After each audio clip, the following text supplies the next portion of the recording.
remember the day it started, not because of what I saw, but because of what I felt. A faint hum in the air, like the world was holding its breath. I was on shift that morning, working community welfare near the coastal district, a quiet patch of town where nothing much ever happened. The radio buzzed with static. The sun was half hidden behind a pale layer of mist that rolled in from the sea. It was supposed to be just another routine visit. The call came from dispatch, a welfare check at an old apartment complex. The resident, a middle-aged man named Roger Hale, hadn't shown up for work in over a week. His colleagues said he'd stopped answering his phone. No one had seen him since the night a storm rolled through the coast. Cases like that weren't uncommon. Isolation, burnout, people wanting to vanish for a while. But the tone in dispatch's voice felt off. I can't explain it. Something about the silence on the other end made me uneasy before I even left the office. By the time I reached Rogers Street, the wind had picked up. Salt air clung to my clothes. The sky darkened to a steel gray. The building loomed, concrete stained by years of neglect, a hum of flickering streetlights casting fractured shadows on the walls.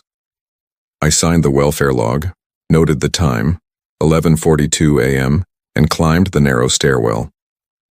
Roger's door was at the end of the corridor, apartment 3B. The first thing I noticed was the smell. It wasn't rot, not exactly, more like metal, damp and electrical, like the air before lightning strikes. I knocked once, then twice. No answer. I pressed my ear to the door and heard something. A faint clicking, mechanical and rhythmic, like a clockwork heart buried inside the wall. When I pushed the door open, it gave way too easily. The apartment was still, air thick and unmoving. Everything looked untouched, but there was a strange order to the chaos. Books stacked perfectly, dishes aligned, every light bulb removed and placed neatly on the table.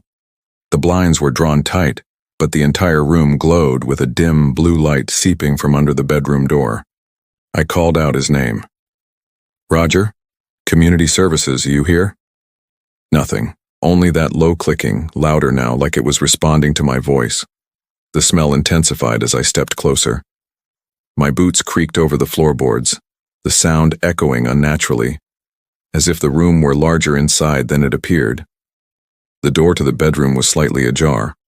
Through the gap I saw movement, a shadow that shouldn't have been there, shifting against the light. For a moment I thought it was Roger. But then I realized it wasn't moving like a person. I opened the door. Inside was a small setup, a laptop connected to a wall of mirrors, each one angled toward the bed. But there was no reflection. The mirrors were dark, absorbing light instead of throwing it back. Roger sat on the bed, motionless, eyes open, fixed on something I couldn't see. His skin was pale, almost translucent under the blue glow. And in front of him, floating inches from his chest, was a shape. A shimmering outline, faint but real, like heat rising off asphalt. Every few seconds the air rippled, and the clicking grew sharper. I froze. My instinct screamed to leave, but something rooted me there. Roger? I whispered again. His mouth twitched, just slightly. Then, as if something deep inside him woke, his eyes rolled toward me unfocused. His lips parted. They're listening, he said. Before I could ask what he meant, the lights flickered.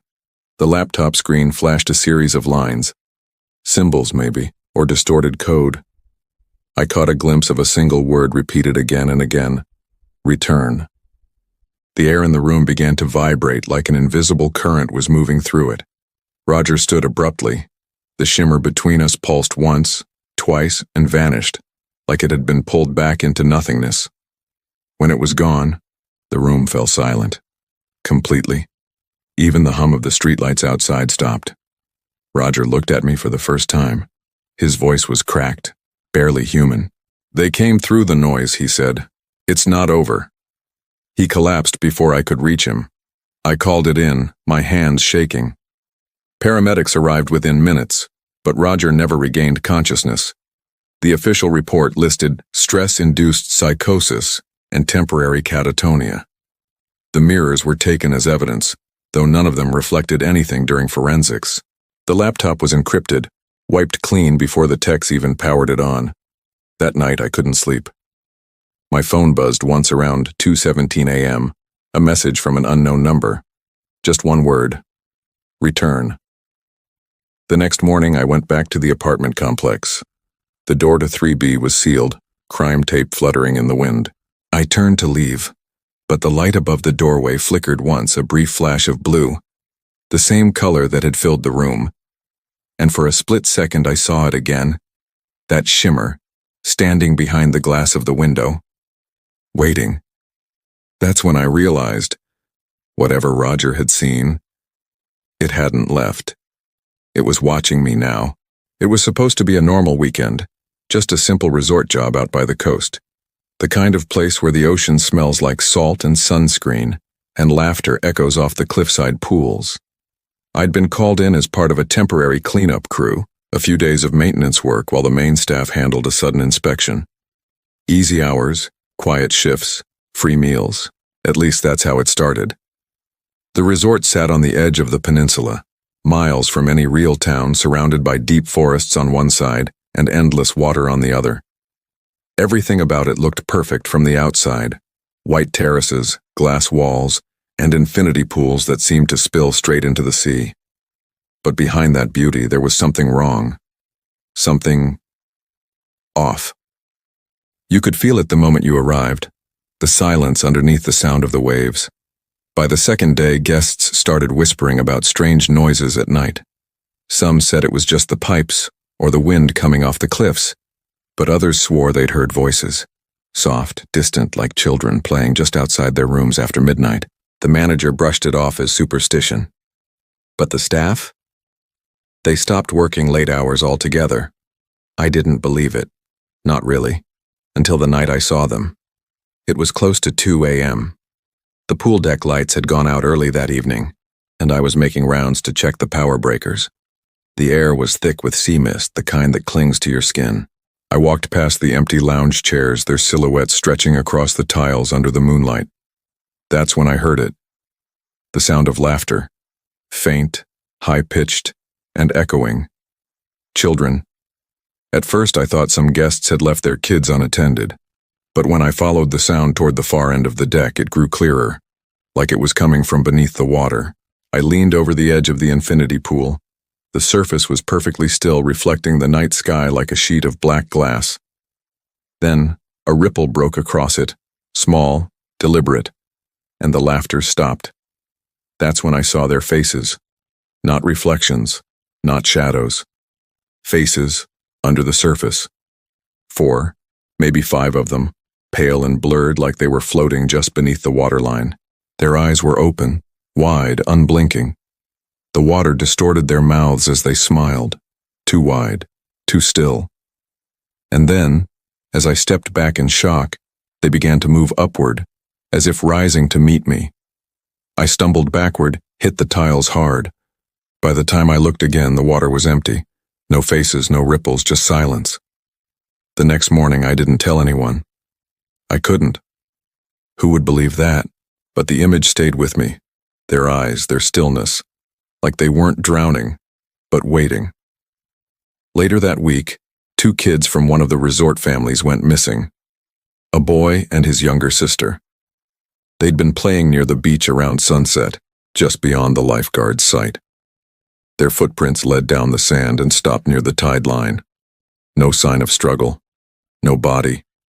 Just gone. Search teams combed the coastline for 3 days. Divers went in twice. Sonar scans came back clean. But on the 4th night, something surfaced. A wetsuit diver named Marquez was the first to spot it, a shape drifting a few hundred meters offshore, tangled in kelp. They thought it was debris, maybe a lost raft. When they brought it in, it wasn't a raft. It was a child's toy, a small plastic boat, melted and warped, like it had been underwater for decades. But the strange part? The toy was bone dry. Management sealed off the area, called it an accident, and shut down operations for safety maintenance. The news ran a brief story: missing children presumed drowned. But the staff, the ones who stayed a little longer like me, knew better.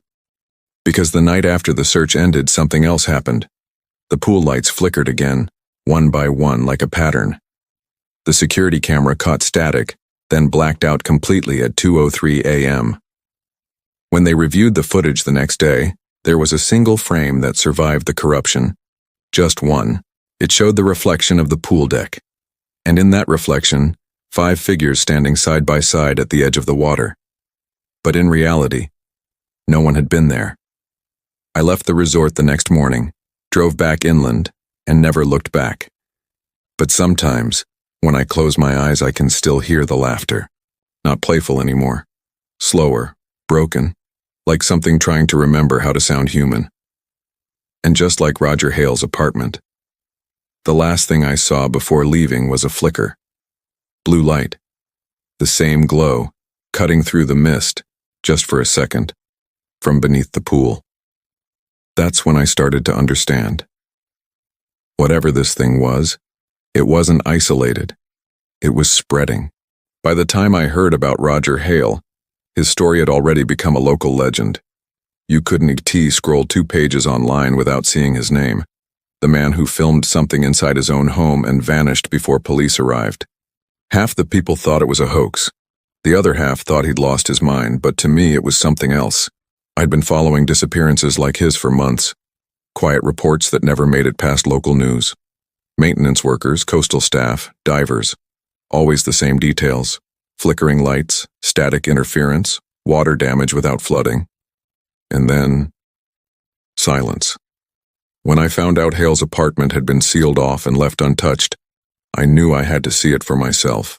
The building was nothing special. A small block of rental units on the outskirts of town, wedged between an old supermarket and a row of empty lots. The kind of place that felt abandoned, even when the lights were on. I waited until just after midnight. The main door had been locked since the incident, but old locks have a way of forgiving persistence. Inside, the hallway smelled faintly of damp plaster and dust. My flashlight cut through layers of still air, past old furniture outlines where dust hadn't settled evenly. Apartment 2B, that was his. The police tape was still there, faded and loose, fluttering slightly from the draft creeping in through the hallway vent. I remember pausing before crossing the line, not because I was afraid of being caught. Because for a second I thought I heard movement inside. The air changed the moment I opened the door. Cold, heavy. Not like the chill of a vacant room, but the kind that carries a charge, like the air before a thunderstorm. The light from my phone flickered for a moment before stabilizing. Everything looked ordinary, almost disappointingly so. A couch, a small TV, an overturned coffee mug on the table. The signs of someone who'd left in a hurry but not panicked. I started recording, slow pans of each wall, floor to ceiling. The camera picked up faint sound distortion, but nothing I could hear directly. Then, as I passed by the living room window, I noticed something strange. The curtains, they weren't drawn. Outside, the streetlight was flickering. The same pale blue Roger had described in his report. But the light wasn't outside. It was behind me. I turned, and the beam from my flashlight landed on the wall opposite the TV. At first, I thought it was a reflection. But it wasn't light reflecting. It was light bleeding through. A thin slit across the plaster, glowing faintly from the inside. It pulsed like it was breathing. I moved closer, my breath fogging the air even though the thermostat read 72. There was a faint vibration in the floor. Not enough to hear, just enough to feel through my shoes. The wall gave a soft creak as I pressed against it. That's when the camera feed glitched. One frame of static, then black, then back on. And in that single skipped second, the slit had grown. A line, now almost a foot long, humming at the edges. Then came the sound, a low, wet resonance, like something moving inside the wall. Not crawling, breathing. Slow, deliberate. I took a step back. The glow dimmed for a heartbeat, then flared. For a fraction of a second, the room changed. Everything inverted. Colors, shadows. Time itself seemed to pause. And through that slit, I saw it. Not clearly, just a shape. Long. Fluid. Wrong. like something that was never meant to exist in air. My flashlight burst. The bulb popped, plunging everything into darkness. The only thing left was that pulse of blue, softer now, almost rhythmic. I could feel it in my chest, syncing with my heartbeat. I stumbled backward, hit the corner of the coffee table, fell hard. The air pressure dropped, and my ears rang like I was underwater. Then, silence. The glow faded. I don't remember leaving the building. The next thing I knew, I was outside, leaning against my car, staring at the second-floor window. No blue light, no movement, just a faint reflection of the streetlight below. But later, when I checked my footage, the part where the camera glitched, there was a single frame still intact. Not a wall, not plaster. Something with texture, scales maybe, or skin. And beneath it, for just a millisecond, the outline of something that looked like an eye. It wasn't human. And worse, it wasn't looking at me. It was looking through me as if I was the one behind the wall. That was the night I stopped believing these were just sightings or coincidences. Something connects all of it. The shimmer, the blue light, the missing people. And I think Roger Hale didn't disappear. I think he crossed over. I didn't believe the pattern at first. 3 incidents, 3 different towns, 3 separate victims who had never even met, each one written off as a local mystery, a coincidence, or a hoax. But when I looked closer, when I pulled the timestamps and overlaid the audio logs from all 3 cases, something impossible came into focus. Every single event, the shelter blackout, the resort disappearance, and Roger's break-in, had happened on the same date, October 31st. And even more unsettling, all 3 occurred within the same 11-minute window, between 11:52 p.m. and 12:03 a.m. At first, that felt like nothing more than eerie symmetry, but then I examined the radio interference logs.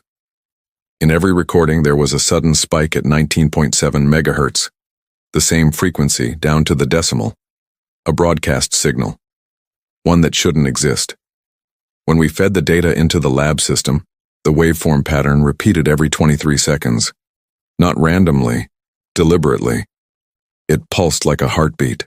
The frequency would rise, hover, and drop, then repeat again, always 23 seconds apart, like something breathing through the airwaves. We ran comparisons with Morse code, emergency signals, and even pulse-modulated radar. None matched. This wasn't communication. It was resonance. Something was listening for us. I remember staring at the maps late that night, 3 points glowing on the screen, linked by thin red lines that intersected perfectly across the center of the state. At that intersection, there was nothing but empty forest and an abandoned broadcasting tower from the 1970s. No power lines, no staff, no explanation. Surveillance footage added another layer of dread. At the shelter, motion sensors triggered seconds before the blackout. At the resort, a hallway camera showed the lights flicker as something, or someone, cast a shadow across the wall. But when slowed to 1/16th speed, the frame revealed the unthinkable. The shadow blinked. It was aware of being seen. In all 3 cases, electrical systems failed right after the interference spike. Radios died, phones overheated, and when audio was extracted, every clip carried the same faint undertone, a deep, rhythmic hum layered beneath the static. When isolated, that hum resembled human vocal frequencies, almost as if the static itself was forming a voice. That was when I realized these weren't hauntings or random vanishings. These events were connected, bound by a signal that moved through electrical interference, hijacking sound waves, using our own devices as its medium. It wasn't haunting a place. It was linking people, sinking their fear into one single pulse of communication. Something intelligent was broadcasting through the noise, and we had all been tuned into its frequency without even knowing. 2 months after Roger vanished, a small unmarked package arrived at the station. No return address, no postage. Inside was a dented metal hard drive wrapped in aluminum foil. The moment we plugged it in, the speakers gave off a faint hum, like a heartbeat echoing through a wall. The drive contained dozens of corrupted files. Most were empty noise, hissing static, feedback loops, broken fragments of voices. But one folder stood out. It was labeled Halloween. Inside were 7 recordings, each marked with a different time. When played in order, they formed a timeline, a reconstruction of Roger's final night. At first, the clips seemed ordinary. Background chatter, a dog barking, static interference. But when one of our analysts filtered out the noise using spectral balancing, something began to emerge from the distortion. A faint rhythm, almost melodic, that rose and fell in perfect sync with Roger's breathing. When his voice trembled, the static grew louder. When he screamed, it harmonized with him. The noise wasn't random. It was reactive. We ran the same process on the audio from the shelter and the resort. To our horror, the exact same frequency pattern appeared. The signal responded to fear. It learned emotional tone and mirrored it back. It was as if the static was feeding on terror, growing stronger every time someone panicked. Then came the breakthrough, or the breakdown, depending on how you look at it. One of the lab techs, Marie, slowed the final track to 1/10 speed and amplified the lowest frequencies. Hidden beneath the distortion, beneath the breathing, was a whisper. Not electronic, not mechanical. Organic. Human. And when slowed down further, we could make out 3 words, drawn out like a breath over a dying radio. We hear you now. Marie refused to stay in the room after that. She said she heard her name whispered through her headset. She unplugged everything and walked out without saying a word. We never saw her again. When I replayed the log one last time, I realized something else. The voice wasn't just reacting, it was evolving. By the end of the recording, the distortion no longer echoed Roger's fear. It began to predict it. The signal had learned the pattern of his panic and started speaking in rhythm with his heartbeat. That night, I shut down the servers and erased the local backups, but even as I left, I could still hear the faint hum through the walls, like the building itself was breathing. Whatever this signal was, it had already learned too much. It wasn't a ghost or an entity. It was adaptation, something that evolved through attention, through sound, through fear itself. A year later, almost to the minute, the world stopped again. It was October 31st, 11:52 p.m. Every major broadcast system across the region, television, radio, live streams, flickered simultaneously. The interference returned, stronger than ever. But this time it wasn't hidden beneath white noise, it was front and center. The broadcast had come back. Screens everywhere went black, then filled with flickering static. One by one, distorted images began appearing. People's faces caught mid-motion, frozen like still frames, each one staring directly into the camera. Some were familiar, the missing resort kids, the shelter worker, even Roger. None of them blinked. None of them spoke. They just stared, their faces half lit by the faint blue glow of static. Then the hum began again. That same heartbeat pulse, only now it wasn't faint. It was thunderous, layered with echoes of thousands of overlapping voices. The tone shifted, warped, and finally broke into speech. Not one voice but many, all speaking together in perfect unison. And what they said still haunts me. You wanted to see us. You called us here. Now we're listening. The broadcast spread across every frequency. Power grids flickered. Satellites lost signal. The noise crawled through every channel and every screen. People tried turning their devices off, but even powered down, the static remained, glowing faintly as if the signal had infected the hardware itself. Then, just as suddenly as it began, the noise stopped. Midnight hit. Every screen went dark. The air fell silent. But in one control room, the same lab where Marie once worked, a single monitor stayed on. The feed came from a security camera at Roger's property. The timestamp read 12 a.m. On the screen stood a silhouette, framed in the doorway, perfectly still. Its outline was human but indistinct, too tall, too thin, blurred by faint static around its edges. And as we watched, it turned slightly toward the camera, not facing it, but through it, directly at us. We tried shutting it off, but the controls froze. The speakers crackled with a whisper that filled the room like a breath behind your neck. We're still here.